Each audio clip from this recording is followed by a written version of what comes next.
À la Fédération Infor-Jeunes, on aide nos centres de différentes manières. L'idée, c'est vraiment que chaque centre puisse avoir l'ensemble des outils et des informations pour mener à bien ses missions. Donc globalement, on travaille à un accompagnement stratégique plus spécifiquement avec les directions ou les équipes de coordination pédagogique pour travailler sur leur évolution, leur ancrage dans le décret, dans les politiques publiques. On fait une veille à la fois sur tout ce qui existe au niveau des droits des jeunes, mais aussi de tout ce qui existe au niveau du droit des associations pour permettre à nos membres d'avoir l'ensemble des informations nécessaires pour mener à bien leur mission sur des aspects vraiment juridiques. On développe aussi des outils, des formations pour leur permettre de donner des informations toujours à jour, de développer leurs compétences, qu'elles soient pédagogiques ou en analyse juridique, mais aussi de s'adapter aux réalités numériques et sociales. Et puis on a aussi un soutien en cas qui est là en cas de difficulté pour les équipes, voilà, quand il y a des malades, quand il y a du turnover, des choses comme ça, pour voilà, venir pallier aussi à ce qui pourrait manquer en termes de compétences à un instant T. Mais globalement, notre boussole, c'est de permettre l'accès à tous les jeunes du territoire de la Fédération Wallonie-Bruxelles à une information qui est fiable, vérifiée et neutre. Et pourquoi ? Pour leur permettre de faire des choix en toute conscience et de leur permettre de réinventer ou d'inventer leur avenir. En termes de projets ou d'actions marquantes dont je me souviens particulièrement, il y a quand même beaucoup de choses. Le centre d'Infor-Jeunes, oui, est hyper actif dans plein de projets fédés. Je pense que ce qui me marque souvent, c'est la capacité de certains centres, et notamment du centre d'Infor-Jeunes, oui, de transformer un besoin local en un projet inspirant qui va finalement impacter l'ensemble du territoire de la Fédération Wallonie-Bruxelles. Je pense notamment à toutes les actions autour de la citoyenneté. Il y a eu un gros travail qui a été mené dans le cadre des élections en 2024. Et donc ça, c'est vraiment, voilà, il y a des initiatives qui sont parties d'Infor-Jeunes, oui, et qu'en fait on a retrouvé en Wallonie-Picarde par exemple. Et donc ça, je trouve que c'est vraiment, c'est aussi quelque chose qui définit l'info-jeunesse.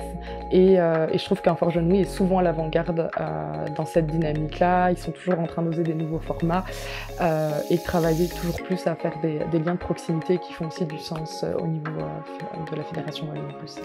Pour moi, la spécificité de votre équipe, c'est que vous êtes très fort enraciné dans votre ville, dans votre territoire, et en même temps vous êtes très attentive à toute l'évolution qu'il y a autour du monde et comment ça fait sens sur votre territoire local. Moi j'ai l'impression que vous connaissez bien vos jeunes, que vous écoutez leur vécu. En tout cas, quand vous nous parlez de leur vécu, on a un peu l'impression de pouvoir imaginer ce qui se passe sur place et les problématiques que vous apportent les jeunes et les problématiques que vivent les jeunes du territoire d'Infor-Jeunes. On sent toujours cette envie de faire mieux, de développer des nouveaux projets pour répondre toujours plus aux besoins des jeunes de votre territoire. Mais j'ai l'impression que vous ne perdez jamais de vue la finalité de l'information jeunesse, qui est d'aider les jeunes à se construire et pas juste de donner une information à un instant T, mais les aider à s'émanciper et à se projeter dans un avenir plus serein. Je dirais que les grands défis pour l'information jeunesse, je pense qu'on peut les décomposer en 3 parties.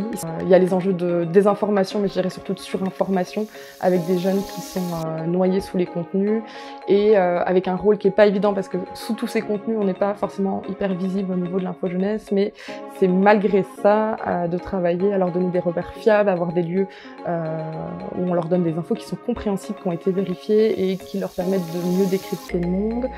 Je dirais que le deuxième enjeu qu'on voit de plus en plus, notamment dans les centres, mais qui est vraiment un enjeu, je pense, de manière générale en termes d'info-jeunesse, c'est la précarité croissante des jeunes, parce que plus la précarité augmente, plus l'accès aux droits est compliqué. Donc il y a vraiment cet enjeu au niveau de l'info, d'aller chercher les jeunes qui ont besoin de nous sans qu'ils sachent qu'on existe, et d'aller les chercher, parfois ils sont plus à l'école, ils sont plus dans des maisons de jeunes, ils sont plus dans des CRH, et donc voilà, comment on va chercher ce public-là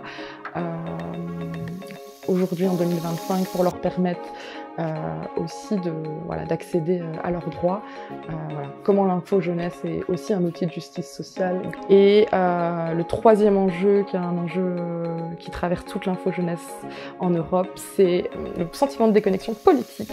On a beaucoup de jeunes qui se sentent pas écoutés, qui du coup, parce qu'ils ne se sentent pas écoutés, ne se sentent pas concernés par la politique telle qu'elle est menée aujourd'hui en Belgique et en Europe. Si tu comprends le système dans lequel tu vis, le système législatif électoral, en fait, ce sera plus facile d'identifier comment tu peux passer à l'action, imposer qu'on écoute ta voix et t'impliquer, même si c'est pas dans le cadre qu'on a l'habitude de le voir dans les politiques belges et européennes. J'espère que d'ici 10 ans, on aura aussi écouté cette jeunesse qui a un besoin de se sentir pas juste écouter, mais aussi qu'on lui laisse la place de s'impliquer. Donc j'espère voilà, que le réseau va réussir à ce défi, parce que c'est un défi de travailler même si on travaille tous au même but, de faire travailler des générations qui ont des visions du monde, parfois des visions du travail différentes, d'avoir continué le travail en termes d'accessibilité et d'inclusion dans l'information qu'on donne et dans la manière dont nos centres se structurent. Et je pense que le gros enjeu, c'est de s'investir extrêmement fort dans le numérique pour rester cohérent aux usages des personnes qu'on accompagne. Et en même temps, il faut absolument qu'on ne perde pas la force du lien humain. Et donc voilà, je pense que l'enjeu est très grand. Il faut à la fois qu'on soit très bon dans le numérique et en même temps qu'on soit toujours aussi fort présent dans le quotidien des jeunes sur le terrain. J'espère que dans 10 ans, on aura réussi à aboutir à faire reconnaître le droit à l'information comme un droit fondamental pour les jeunes, mais pas que, mais particulièrement pour les jeunes, au même titre que la santé ou l'éducation. Avoir un centre qui atteint 40 ans, pour une fédération, c'est une fierté. Ça veut dire que c'est un centre qui a su s'adapter, évoluer, rester utile. Mais moi, je vois pas ça juste comme un anniversaire. 40 ans, c'est juste une nouvelle étape. Ça montre que l'engagement de la structure est solide et durable envers les jeunes.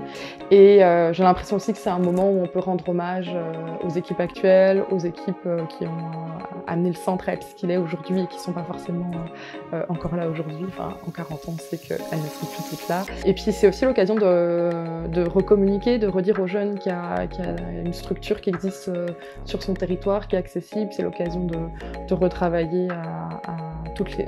Voilà, je veux dire, il y a un centre d'info, mais il y a aussi des décentralisations potentiellement dans ta commune où tu pourras recevoir de l'info fiable et vérifiée. Si j'avais un message à faire passer aux différentes équipes, à l'équipe actuelle, je dirais que vous êtes formidables, vous nous faites rêver depuis la fédération quand on voit vos projets, donc s'il vous plaît, continuez à faire ce que vous faites avec toujours autant de cœur, d'intelligence et d'intelligence collective, mais aussi d'exigence. Pour les anciens, je dirais, ce centre, il porte votre empreinte. Sans vous, il ne serait pas ce qu'il est aujourd'hui. Donc j'ai envie de dire merci pour ce que vous avez transmis, tant au centre qu'à la fédération, puisque la fédération évolue aussi grâce à ce qui se passe dans nos centres et la manière dont les centres se construisent. Et aux jeunes qui fréquentent le centre ou pas encore, ce lieu, il est à vous, particulièrement à Fort Genouille. C'est un lieu qui est là pour vous informer, vous aider à vous projeter, vous faire réfléchir, faire entendre vos idées. Vous avez des professionnels qui sont là, qui vous prennent au sérieux. Et donc j'ai envie de vous dire, passez la porte. C'est pas juste un lieu de passage, passez la porte, restez-y et construisez avec eux. Notre anecdote, je trouve la plus intéressante par rapport au centre d'un Fort Genouille, c'est qu'un Fort Genouille, même quand ils partent à la retraite, ils ne nous quittent pas complètement, puisque Pierre Boileau, qui était le directeur du centre il y a encore un an et demi, ça passe trop vite, 2 ans déjà. Donc puisque Pierre Boileau, qui était l'ancien directeur du centre Fort Genouille, nous fait le plaisir d'être bénévole à la fédération et il était déjà très investi puisqu'il était membre du conseil d'administration et représentait un Fort Genouille dans la structure. Mais voilà, notre petite anecdote, c'est qu'en fait on a encore toutes les semaines un peu d'un Fort Genouille à la retraite dans nos locaux et dans nos projets.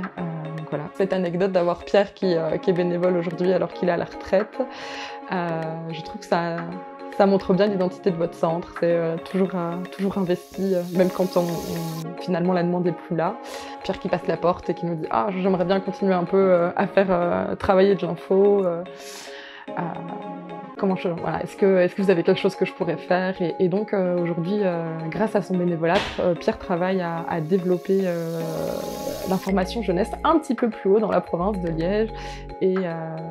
Et voilà, c'est un ancien directeur d'Inforjeune Week et bénévole qui a permis la création d'un nouveau centre qui s'appelle Inforjeune Basse-Meuse, qui on espère sera reconnu d'ici 2 ou 3 ans comme un centre agréé de la Fédération Wallonie-Bruxelles. Voilà. L'info s'arrête jamais avec vous.